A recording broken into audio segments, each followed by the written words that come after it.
Isang mapagpalang araw sa inyong lahat, lalo na po sa ating narrator Sir Alex. Ako po muli, Aka Leon ng Mindanao at ang ibabahagi ko naman ngayon sa inyo. Kwento ng aking lolo tungkol sa nangyari sa anak ng kanyang kaibigan na itago na lang po natin sa pangalang Toting. Nakatira sila sa isang liblib na lugar, malayo sa kabiasnan at walang mga kapitbahay na malapit. Napakadilim doon tuwing gabi dahil hindi abot ng kuryente. Si Toting Sir Alex ay mayroong 3 anak. Ang bunso ay babae, 3 taong gulang. Yung sa gitna ay lalaki, 7 taong gulang na rin. At may ila o birth sign sa kaliwang tainga na kulay itim. Kaya ang palayaw niya ay ila. Habang yung panganay na anak, 10 taong gulang ng mga panahong yon. Yung bahay naman po nila Sir Alex ay maliit lang. May silong, gawa sa kawayan ang sahig at dingding tapos pawid naman ang bubong. Basta maliit lang Sir Alex o barong-barong siya kung maituturing. Yung CR naman po ay distansya ng ilang dipa mula sa kanilang bahay. Sinadya talaga yung ganun Sir Alex kasi kalimitan sa bukid o malalayong lugar, walang bowl ang mga CR. Literal na butas lamang. Pinaliit gamit ang mga kahoy na makakapal. Tapos yung dingding naman po, gawa lang din sa pawid at sako lang yung pinakatakip ng pintuan. At yun na nga po, tahimik at payapa ang pamumuhay nila Toting kahit simple lang masaya ang buong pamilya. Na kahit pagbubukid lang ang hanap buhay, nakakaraos din naman po sila sa bawat pagdaan ng araw. Minsan, noong nakaharvest si Toting ng mga pananim nila at nagkapera, lumuwas sila ng pamilya niya sa bayan, partikular sa palengke at namili ng mga pangangailangan sa bahay tulad ng pagkain. Pagkatapos ay namili rin sila ng mga tsinelas, lalo na sa 3 anak upang may magamit sa bahay at kapag pupunta ng bayan. Sa palengke, habang naglalakad, yung anak nilang si Ila dahil panay tingin ito sa mga laruan sa gilid ng kanilang dinadaanan. Sa di inaasahan ay nabangga niya ang isang matanda na nakabelo ng itim. Hindi gumalaw yung matanda kasi parang nasaktan daw at nagulat sa bata. Humingi naman kaagad ng pasensya ang mag-asawa dahil hindi naman po yun sinasadya. Lumingon daw ang matanda na yun Sir Alex sa asawa ni Toting. Pagkatapos ay nagsalita sa wikang Bisaya. Ang sabi nito, "Ugnaa sa palengke daghang tao, gunitan ang bata kay basi mawala." O sa wikang Tagalog, kapag nasa palengke maraming tao, hawakan ang bata baka mawala. Sabay hawak saglit ng matanda sa noo ng bata. At dahil parang galit daw yung matanda, nagkasagutan sila ng asawa ni Toting Sir kasi nga hindi naman sinasadya. Pagalit na wika ng kanyang asawa, wala nang pakialam ang matanda kung bibitawan niya ang anak o hindi. Sa gitna ng maraming tao total, nandun naman sila na mag-asawa. Sumagot naman ang matanda at sinabing kapag nawala ang bata, baka pagsisisihan nila. Sabay yuko at lakad palayo ng matandang yon na nakabelo ng itim. Napakunot noon na lamang ang asawa ni Toting noon sa inasta ng matanda at sa isip-isip niya medyo malaki daw ang sayad. Pero ang napansin niya noon Sir Alex, nakakatakot daw ang mata nito dahil namumula. So okay na yun at namili na sila sa palengke, pagkatapos ay umuwi na kagad sa kanilang bahay. Masaya pa ang buong pamilya noon, salo-salo sa hapunan dahil nakabili naman ng mga pagkain. Yung mga anak naman ay sobrang tuwa kasi nga nakabili ng bagong tsinelas. Hindi na madudumihan ang paa at may magagamit na kapag luluwas ng bayan. Sa lugar na yon Sir Alex, tungkol naman po sa sinasabing aswang. Alangan na maniwala si Toting sa mga nilalang na yan kahit na mula pa sa bibig ng kumadraw na. Sa tagal daw nilang naninirahan sa lugar na walang mga kapitbahay, nanganak na lang ang asawa niya ng 3. Hindi naman daw po sila inaswang. Kaya ng mga panahong yon ay hindi talaga naniniwala ang mag-asawa na umiiral ang nilalang na kung tawagin ay aswang. Ngunit dahil sa isang pangyayari, nagbago ang lahat ng yun Sir Alex.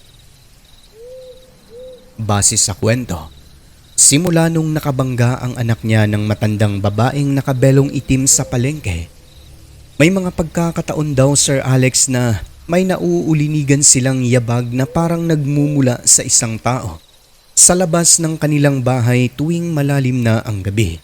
Tapos yung alaga nilang aso, nag-iingay din daw.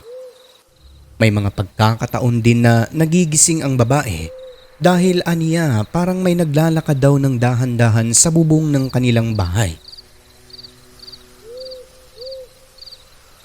Hindi naman binigyang maling kahulugan ng mag-asawa yon kasi nga hindi sila naniniwala na umiiral ang mga aswang.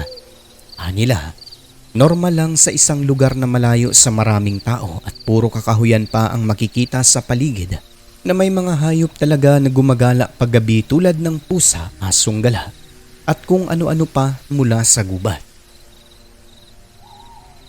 Makalipas ang ilang araw noon, yung bunso nila Sir kung minsan kapag sasapit na ang dilim, parang may kinatatakutan siya kasi nagpapakarga ito sa nanay o tatay at may tinuturo sa mga puno sa paligid ng kanilang bahay. Kapag hahanapin ng tatay, titignan kung ano ito, wala naman daw silang napapansing kakaiba. So wala lang sa kanila kasi nga kung minsan ganun naman daw talaga ang bata. May nakikita na kung ano-ano sa paligid. Isang gabi Sir Alex, itong anak nilang si Ila nakaramdam ng pananakit ng tiyan at tawag ng kalikasan kung kaya lumabas ito ng bahay kasama ang nanay at nagpunta sa CR. Sige anak, umupo ka lang muna dyan at maghihintay lang ako rito sa labas. So habang nagpaparao Sir Alex, ipinatong ng nanay yung sulo sa ibabaw ng CR sa poste nito sa may pintuan para may ilaw yung bata sa loob. Pagkatapos ay umupo muna sa gilid ng bahay ang nanay habang hinihintay ang anak na matapos. Napakalapit lang naman po noon, nasa mga 4 hanggang 5 dipa lang yon mula sa pinakabahay nila. Ilang sandali pa yung sulo Sir ay napansin ng ina na parang mamamatay dahil naihip ng hangin. Ang ipinagtataka niya lang noon, wala naman daw pong hangin Sir Alex. Yung anak niya naman ay narinig niyang umiiri pa rin, palatanda ang hindi pa natatapos. Anak, bilisan mo na, kanina ka pa dyan. Hindi na sumagot ang bata at lumabas na ito ng CR. So dahil naglalakad na Sir papasok ng bahay nila, kinuha ngayon ng nanay ang sulo sa may pinto ng CR at sumunod na rin sa loob. Maya-maya nun, nagtataka ang mag-asawa Sir Alex dahil hindi umano sumasagot ang bata tapos parang nananamlay. Noong matutulog na, mas lalong nagtaka sila kasi marumi ang paa nito na akala mo hindi nagtsinelas. Bago ang tsinelas niya, tapos malinis daw ang paa ng bata na yon. At nung tinatanong ng nanay, hindi raw talaga sumasagot Sir Alex sa halip, humiga ito at natulog. Dala ng pagtataka, bumaba ngayon ang nanay at tinignan ang tsinelas ng bata kung saan nilagay kasi pag-aakala niya hindi ginamit ni Ila. Nakita ang isa Sir Alex sa may bungad ng pinto pero yung isa ay nawawala. At dahil sa CR lang naman galing ang bata, pinuntahan niya ngayon doon. Pagbukas ng sakong pinto Sir Alex, laking pagtataka ng asawa ni Toting kasi nasira umano yung dingding ng CR nila sa likod na bahagi. May butas daw doon na kasya ang isang tao kapag uupo. At ang ipinagtataka pa niya, yung isang pares ng tsinelas Sir Alex ay nandoon na sa may butas sa labas ng kanilang CR. Hindi naman daw ganun ang anak niya.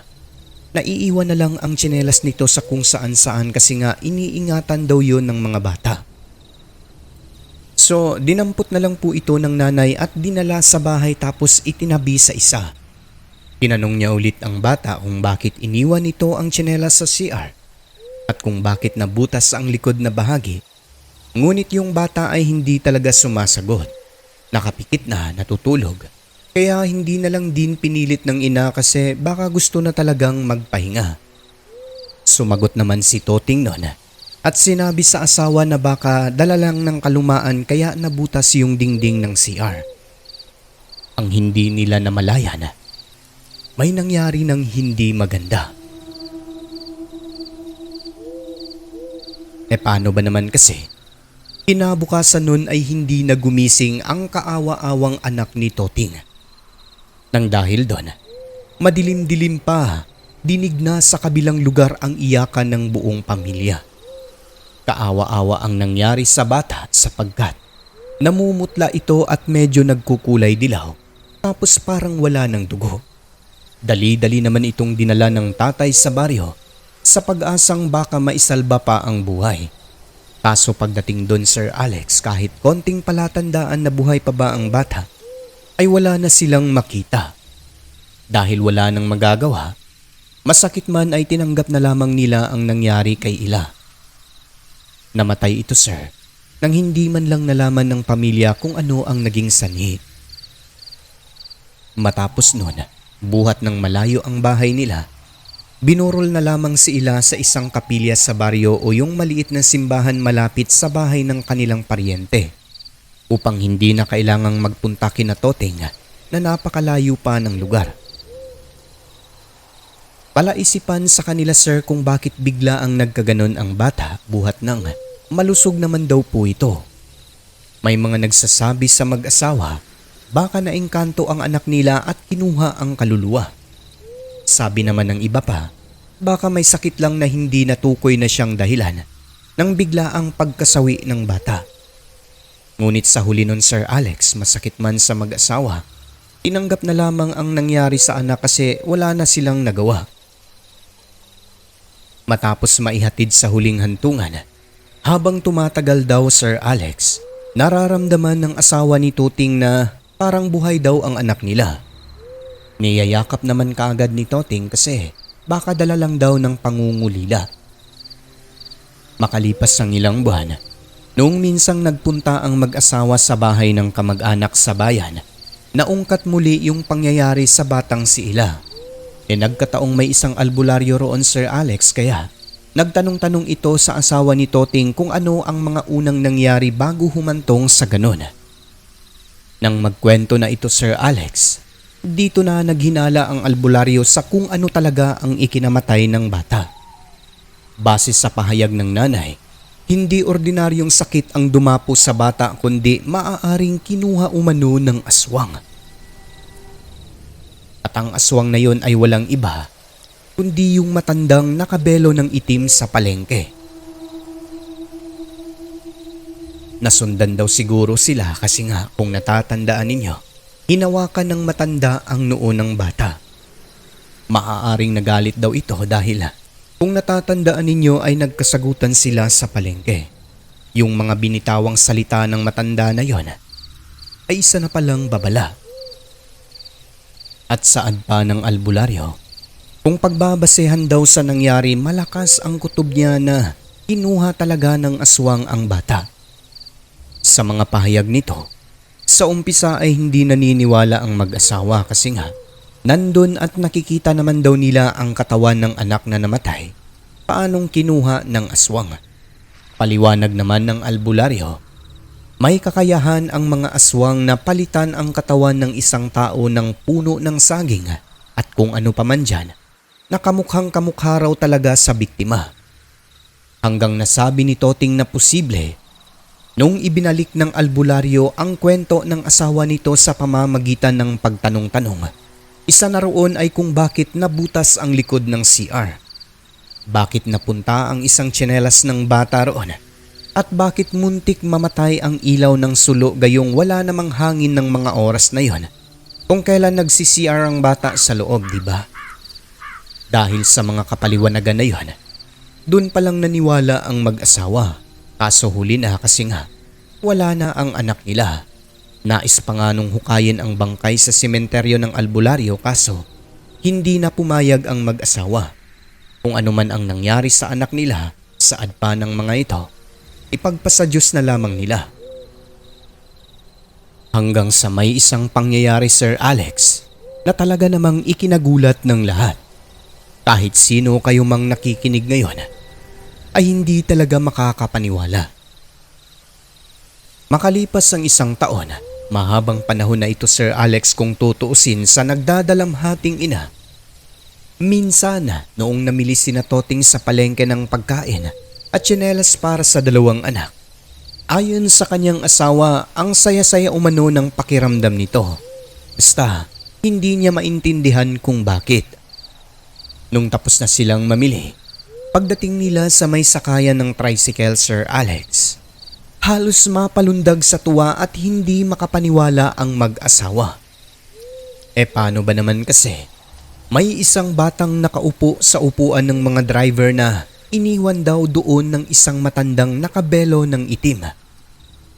Sa maniwala kayo o hindi, walang iba kundi ang anak nila Toting na si Ila. Kahit matagal ng panahon ang lumipas, nakilala pa rin sila ng bata, Sir Alex. Ngunit hindi naman umiyak, bagkus ay ngumiti-ngiti pa sa nanay at tatay niya. Ang mag-asawa naman ay iyak na ng iyak ng mga oras na yon. Kasi nga hindi makapaniwala na nasa harapan nila. Buhay na buhay at malusog ang kanilang anak na inakala ng patay. Nung naglalakad pa lang daw sila papalapit sa sakayan ng tricycle, dala ng bugso ng damdamin, kagad talagang nakilala ng ina ang anak. At bukod doon, mayroon din itong birthmark sa kaliwang tainga, Sir Alex. Palatandaan na siya nga si Ila. Dahil sa pangyayari, pati mga driver at ibang nanay na nanunood sa mag-asawang nakayakap sa anak, napaiyak na lamang. Hindi makapaniwala na buhay ang anak nila Toting. Nang magsalita ang bata, bakit daw umiiyak ang nanay at tatay niya, sa lola lang naman daw siya galing. At nang tanungin kung sinaktan ba ito, ang sagot ni Ila, hindi naman daw at masaya pa nga ang bahay na kanilang tinirahan. Binilhan daw siya ng mga laruan. Pagkatapos masasarap daw ang pagkain dahil laging karne at sabaw ang ulam. Ang sabi daw ng lola sa kanya, iuuwi raw siya sa mga magulang kasi pagod na. At nang tanungin kung saan ang bahay, hindi maturo ng bata pero base sa description nito, parang katulad lang daw sa lugar nila Toting pero bundok. At nang tanungin kung ano ang sinakyan, hindi raw niya matandaan kasi tulog daw siya noon. Basta pagkagising, naroon na sa may palengke. Pagkukwento pa ng bata, Sir Alex, hindi niya raw alam kung bakit bigla siyang napunta sa lola niya. Basta pagkagising niya raw, Sir Alex, nandoon na sa bahay ng matandang pumupula ang mata. Lahat maging ang mga kamag-anak nila Toting at asawa niya ay hindi talaga makapaniwala. Ganun pa man, malaki ang kanilang pasasalamat at itinuring ang pangyayari na yon na isang milagro. Nang dahil sa mga kwento ng bata, napagtanto ng mag-asawa na ang matandang minsang nakabangga ni Ila sa may palengke habang naglalakad ay ang aswang na tumangay sa kanya. Hinanap nila Toting at inalam kung sino ang matanda na yon, pero lahat ng kanyang pinagtanungan, walang sagot na matino at hindi rin nakilala ang matanda na minsang nagpupunta sa palengke. Kaya sa huli, wala rin po silang napala, Sir Alex. Pinahukay nila ang kabaong. Dito mas napatunayan na totoo ang hinala ng albularyo sapagkat ang laman ng kabaong na bumungad sa kanilang mga mata, Sir Alex, damit at sapatos. Pagkatapos mga alikabok sa loob nito na parang nagmumula sa balat ng saging. Dahil sa nasaksihan, nagbago ang paniniwala ni Toting at ng asawa niya tungkol sa mga nilalang na kung tawagin ay aswang. Mga nilalang na may kakayahang tumangay at palitan ang katawan ng taong kanilang nais tangayin. Gayunpaman, sa kabila ng mga pangyayari na yon, Sir Alex, labis ang pasasalamat ng mag-asawa at ng mga kamag-anakan nila, mga kabaryo, dahil naibalik pa sa kanila ng buhay, hindi sinaktan, ang batang si Ila. Isang pangyayari na itinuring ng mga tao lalo na ang pamilya ni Toting na isang milagro.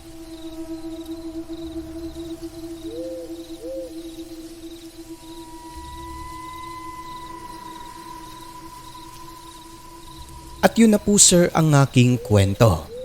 Hanggang sa muli. Akaliyon ng Mindanao.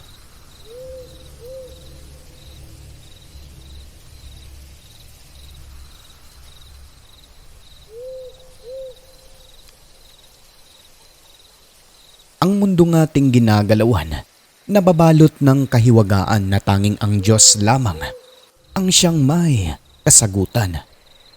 Ako po si Alex. Magandang gabi.